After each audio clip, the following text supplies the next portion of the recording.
Nancy loved chicken salad, which was odd for an 8-year-old. Most people she knew her age did not like chicken, much less salad, but here she was, sitting at her kitchen table eating chicken salad. She had prepared it herself. Well, not entirely by herself. Her mother had roasted the chicken, after plucking and draining it the day before. Her older brother Mick had fed the chicken nearly every day since birth. Her father had gently ushered the chicken into its next phase of life. Nancy could take some credit for it, though. As soon as their hen Petunia had laid the batch of eggs that would eventually become Nancy's chicken salad, Nancy went to check on them. Every morning, Nancy would saunter out to the chicken coop in her red wellies and blue tufted overcoat, her most favorite color combination. Once she got to the coop, she would crawl on her elbows through the very small door and wrap her scarf around Petunia's eggs. Her scarf, dotted with a kaleidoscope red and blue pattern, was made of the finest, softest wool you have ever felt. Her mother had knitted it for her from a roll she had bought from the mysterious woman who lived on the edge of town, claiming to be the long-lost sister of Marie Antoinette. In short, the story went that the multicolored, paper-thin wisp of wool was straight from the heart of Paris. Nancy didn't really know if that was true or not, but honestly it didn't matter. She loved magical stories, and the story of this mysterious old woman on the edge of town was no exception. As Nancy sat at her kitchen table thinking and chewing, she realized she had forgotten one key ingredient in her chicken salad: celery. Luckily, there was still celery in her mother's garden. Nancy ran outside, plucking one giant stalk from one particularly large bunch. She skipped back into the house, happy as a clam. She brought her painted stool up to the kitchen sink and began to wash, scrubbing hard to get all the dirt off her plucked prize. Then, she chopped it up into half-inch rainbows and sprinkled them into the bowl. After mixing them in, she looked down at her salad and found the color palette to be rather bland, perhaps even unappetizing. Perish the thought, she said to herself. After puzzling for a moment with a hand on her hip and a finger on her lip, her tiny toes tapping on the multicolored stool, an idea came to Nancy. "I've got it," she exclaimed. "This salad needs more color." After writing down all the colors she knew, Nancy circled the ones she thought belonged in a chicken salad. Brown, white, green, red, blue, purple, and yellow. Well, I guess that is nearly all of them, isn't it? She puzzled again for a moment. Oh, I've forgotten black and orange. Yuck. Nancy gagged. I cannot do orange, but black. She tapped her chin. Black I can do. Reaching up into the cupboard, she pulled down a shaker of poppy seeds and dumped 3 shakes into the bowl. Black. Check. Taking stock of what she now had in the bowl, she checked brown, white, and green off her list too. All that's left then is red, blue, purple, and yellow, Nancy thought to herself. Just then her brother Mick came into the kitchen. "Whatcha doing, Fancy Nancy?" "Just making some chicken salad," she said distractedly. "Ooh, can I have some?"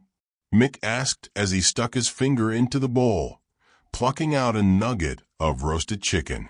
"Yes, but only when I'm done," Nancy replied, snatching the bowl away from her much taller brother so he couldn't pilfer another piece. "Looks pretty done to me," Mick said, reaching over Nancy's head to steal another bite. "Not even close," Nancy shrieked. "I'm still missing red, blue, purple, and yellow." "Yellow? What are you talking about yellow, Nance?" Mick grimaced. "The salad needs yellow." He rolled his eyes. "Okay, then. Well, will you let me know once you've finished adding the rainbow to your chicken salad?" "I'm hungry." "Yes, but you mustn't rush me." Mick put his hands up in defense. All right. I'm leaving. I'll leave Fancy Nancy to her fancy food work." Nancy nodded perfunctorily, still clutching the bowl tightly to her chest. Bye-bye now. Bye. Nancy huffed. Okay. Nancy, back to work. Still standing on her stool by the sink, Nancy began to puzzle again, ticking off the colors on her list and matching them to her favorite ingredients. Red, dried cranberries. Blue, fresh blueberries. Purple, fresh grapes. Yellow. She was stumped by yellow. Not only could she not think of anything else that belonged in a chicken salad, she couldn't even think of anything yellow at all. Oh, geez, maybe Mick was right. Oh dear, of course he wasn't right. Don't say that. Come on, give it another go. Nancy jumped. Who said that? Never mind that, dear, just think. What is sweet and yellow and delicious? Nancy's hands started to shake. I mean it. Who is talking to me right now? Oh dear, the voice replied. I'm not a who. I'm a what?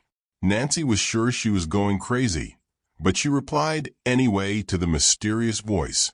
What do you mean you're what? What I mean is that I am a what, not a who.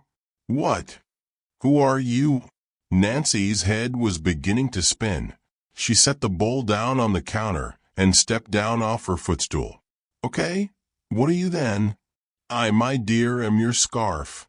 A soft breeze picked up in the kitchen then, and Nancy's red and blue, light as a feather, wool scarf slipped off her neck and swirled through the air. She stood in the center of the kitchen, with her mouth agape and her mind aghast at what she was seeing. Her scarf was flying. No, not exactly flying, more like dancing. Yes, that's it. Dancing. Nancy thought to herself. Why is my scarf dancing? Because I'm happy, my dear. The scarf replied. Hey, why did you say that? I didn't say that out loud. The scarf cooed. Oh, my sweet girl. You don't have to say anything out loud for me to hear. I can read your thoughts. Nancy was spinning in a circle trying to keep eye contact with her scarf. What do you mean you can read my thoughts? How can you do that?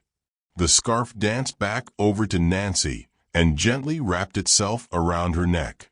Because I'm magic, it whispered in her ear. Nancy whispered back. You're magic? The scarf nodded. But why? How?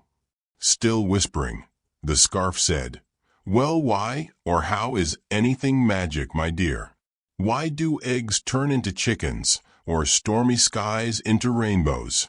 Nancy silently listened to the scarf's whispers. How do bees turn pollen into honey? How do snowflakes fall in such intricate patterns from the sparkling, frozen sky? Nancy suddenly felt like she was being lulled into a sweet fantasy, a daydream that felt like cotton candy and summer sun. She let herself sink into it for a moment, the scarf snuggling in closer around her neck. Ever the pragmatist, after a few moments Nancy shook her head and grabbed a hold of both ends of her scarf. Wait just a minute, she said, still whispering, but in a much firmer tone. I can't believe that you are magic. I see magic every day, everywhere, but why are you coming to me now when I'm just making chicken salad? Ah, the scarf responded. Excellent question, my astute friend. Nancy nodded, satisfied with herself. She liked being called astute. I'm only here now to help you find your yellow. Okay, but why? Helping me find my yellow for this chicken salad doesn't really seem like the best opportunity for you to use your magic. The scarf chuckled softly. Oh, my dear, but it is. That, in fact, is the whole point of magic. It comes when you least expect it, and perhaps, too, when you least think of it. Magic isn't something you can summon when you need it most. It happens on its own, like a rainbow. They are always a surprise, and they don't happen after every time it rains. Nancy nodded. Magic is as magic does. It has a life and mind of its own. Nancy continued nodding. Only now she was gently stroking the ends of her scarf, inhaling the sweet scent of vanilla baked into its fibers, rubbing the soft wool on her cheek, reveling in the comfort this scarf gave her. Her thoughts began to float away to everything she had already seen and done that day. picking the celery, talking to her brother, enjoying the crisp air, feeling the sun warm the chill in her cheeks.